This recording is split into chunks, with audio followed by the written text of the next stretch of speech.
Overall, the main portion of the business is buying and flipping as is, so it's very simple. It's a low barrier to enter. You don't need bank loans and all these complex different things to get into land. It's a simple asset when you break it down. Like, it really is. You don't have to be at the property, which house flipping, that kind of stuff, you definitely can do remotely, but it's much, much more difficult. The whole idea behind it is buying a piece of land under market value. So how do you buy a piece of land under market value? Going direct to the seller, undercutting any middleman. There's no realtor involved. That's primarily how it's done.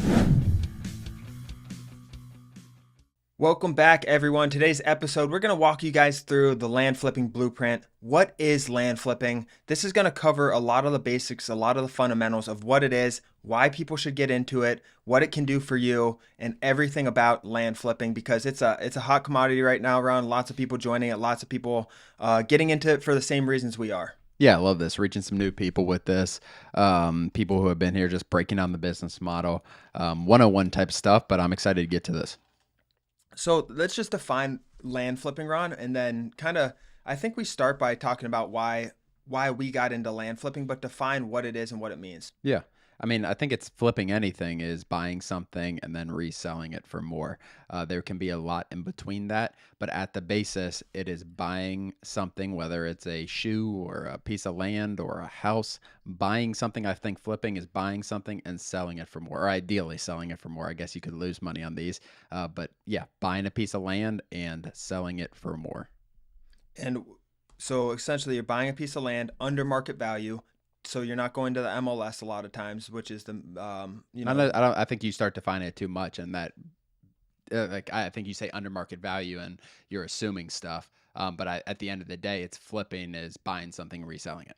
Yeah, exactly. All right. So the reasons we got into it, Ron, and the reasons other people are getting into it are because of the reasons that we can kind of define. They're buying it for less, because a lot of people want to sell their land out there and reselling it for more, right? That's the philosophy behind why it works. It's because there's big margin spreads in it. You're making a lot of money off of each deal. You're buying it for $40,000, selling it for $80,000. You're buying it for $10,000, selling it for $22,000, and doing that over and over again, buying land under market value and reselling it. So you want to talk about some of the reasons people are getting in it? Yeah, I think the opportunity is the biggest thing why people get into land. Like, they see so much noise in other aspects of real estate, whether it's house flipping or wholesaling houses or multifamily, so many different things, and sub two, so many different opportunities out there. And the smartest people, I think, who are getting into this are evaluating all the opportunities and like deciding, okay, this is the right thing for them. But I think a lot of people who get into it, like running away from like the noise. There's a lot of noise around other aspects of real estate that a lot of people talk about, and they're not running away from it. They're just finding the opportunity. I think that's why there is more opportunity in land, because there is less noise. There are less people talking about it. It's less known. I think overall, I think as a whole, that's why people get into this business. So you're saying less competition. Is that what you mean? Less Yes. known? Yeah. So there's less competition, which a lot of times drives the profit up because there's not as many people in it diluting the space. And if you guys are familiar with the real estate industries like wholesaling, house flipping, things like that, where essentially you're taking a house, buying it, and flipping it to an investor, wholesaling it to an investor, signing it to an investor like wholesaling, or house flipping where you're just doing improvements and then reselling it. Land, there's a lot less moving parts and pieces because it's vacant, right? It's vacant land, so you don't need to go through a ton of steps to improve it or anything like that. There's a lot you can do with the land, but overall, the main portion of the business is buying and flipping as is. So it's very simple while keeping a very high profit margin. It's a low barrier to enter. So you don't need crazy amounts of money to get into land, right? You don't need bank loans and all these complex different things going on. So I think like the simplicity of it is really attractive too, Ron. Yeah, 100%. It's not I think another thing is you don't have to be at the property, which house flipping, that kind of stuff, like, you definitely can do remotely, but it's much, much more difficult. And it's a simple asset when you break it down. Like, it really is. A lot of people are overwhelmed by it at first. Like, comping it out is a little more difficult, stuff like that. What do you mean by that? Which one? Overwhelmed at first by comping it out. I think just like comping land is like people have looked at Zillow for houses and like trying to find out whether they own a house or something. Like they're trying to find out like, okay, maybe the house that they own is worth X dollars now. They bought it. I think land is a more abstract thing, I think, where houses, it's square footage, baths, bedrooms, essentially. And that's how, and the area, and Yeah. that's how you So do it. explain what comping is, though. I Oh, I'm really think sorry. Yeah, that's, let's break yeah. it down a little more. So comping is essentially like you have a 5 acre piece of land. You're looking for an area. Comping is essentially finding out what market value is for that property that you're looking at. So if it's worth $20,000, you might be trying to buy it for $12,000, something like that. So comping is essentially trying to figure out market value for a property. Yeah, and that goes into kind of how it works. So now we can dive a little bit. I hope you guys have a decent understanding of what it is and what it can do for you, but I want to dive into actually how it works now, a little more granular, Ron, and we can start diving in. So the basics of it, the fundamentals of it, the philosophy behind it is reaching out to landowners to try to buy their land under market value. Hmm. Because like Ron said, you can buy land over market value in being what they call negative equity, which is you bought it for too much and you're going to lose money on it if you sell it now. That's negative equity because you bought it for $100,000, it's only worth 80. You're in a deficit $20,000. That doesn't happen a lot though because like Ron just defined what comping land is, if you understand the price before going into it, you can avoid that risk. At least mitigate it to a very, very low amount to the point where we never really see anyone or hear of anyone buying land over market value. And we don't run into that a lot. But the whole idea behind it is buying a piece of land under market value and then reselling it for more. So how do you buy a piece of land under market value? You send out marketing to landowners to reach them to buy it, right? So this is primarily off market. You can do on market based on the philosophy, Ron. If you're just thinking of what the philosophy is, you can do on market, which means on, listed by a realtor, essentially, is what on market means. But a lot of times it's going direct to the seller, undercutting any middleman. There's no realtor involved listing the property. There's nothing going on. These are just land records, so we can reach out to everyone who owns land that fits your criteria, essentially. Maybe you want 5 acre lots. Maybe you want 10 acre lots. You can have a criteria and send marketing, whether it's texting, cold calling, direct mail, ringless voicemail, which is like you're sending a voicemail to someone directly. There's tons of ways to reach out, but the philosophy is reaching out to them directly without going to a middleman. That's primarily how it's done. Yeah, that's the marketing aspect, essentially, is trying to get leads. Like you are reaching out to a bulk amount. I mean, it doesn't have to be a bulk amount. You are reaching out to people who own land and trying to buy it. And that's really the basis of it. We do it at a high scale in terms of like reaching out to 10,000 leads per month, but you can get deals with 500 contacts per month. You can get deals with a lot less than that. It matters what your strategy is, but as a whole, this pillar of the business is marketing. Essentially, you're marketing, you're reaching out. I don't know if marketing is the right term. We use it a lot, but you're reaching out to landowners to try to buy their land. Yeah.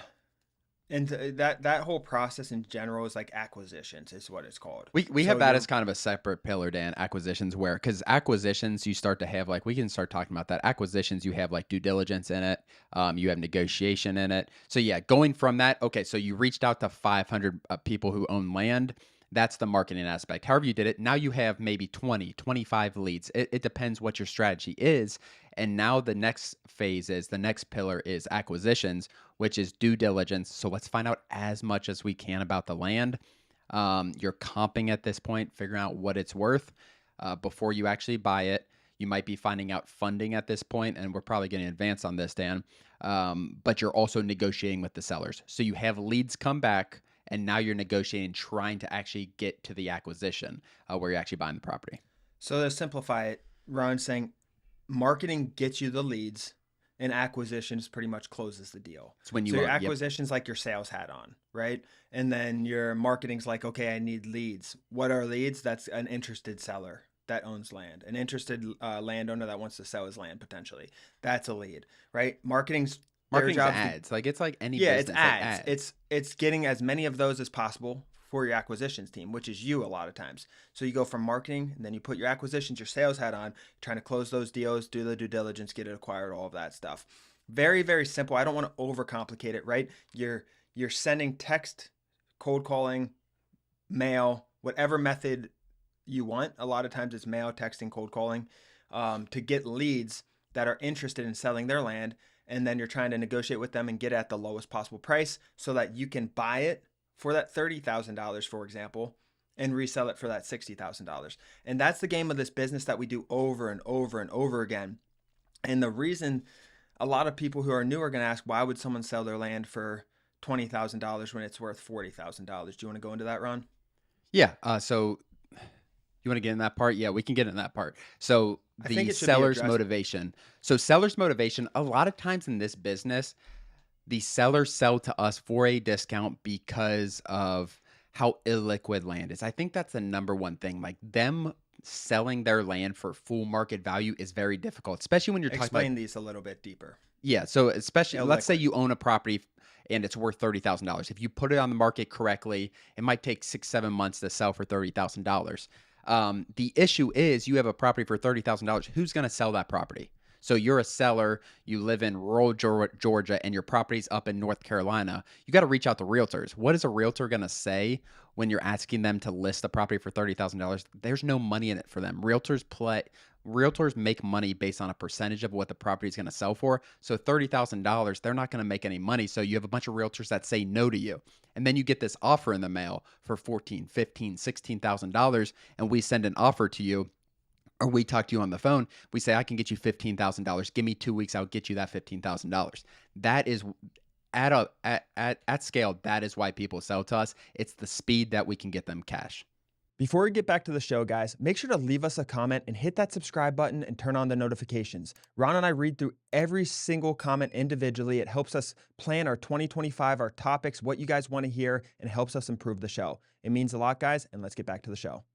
Yeah, that's a good point. And there's just no money to be made by realtors or selling it for a $20,000, $30,000 piece. It's in the middle of nowhere. It's an hour away from a city. There's not a lot of people around there.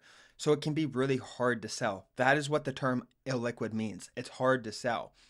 On the other side, what's something that's very liquid is a stock that you can just say, I want to sell now and get that cash right in your bank within a few days. Or cash is the most liquid. I mean, cash is cash. So that is liquidity.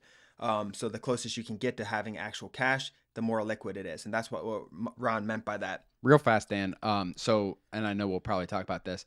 Don't worry if you don't have $15,000 cash. You do not need that. There is funding in the community. There's funding that you can get for this stuff for the deals. Your job, if you have lower capital at the moment, is finding good deals. So if you find that deal that's worth $30,000 and you get a seller under contract for $14,000, $15,000, you're going to be able to find the money in our group, in a community, in a land investor group, whatever it is, to be able to fund that. So don't worry about that aspect. Your job as a new land investor is getting interested sellers for under market value. Yeah, don't overcomplicate the funding. That's one of the number one obstacles people have when listening to this, I guarantee, is how do I buy a $20,000 piece of property? Don't worry about that, because there's plenty of funding around for you. You have a good deal. You don't need a bank. You can get funding for the deal with other investor partners in the community. So just people who like to fund deals because the profit, and then you come up. I don't want to go too big into the weeds, but like Ron said, just don't worry about that part now.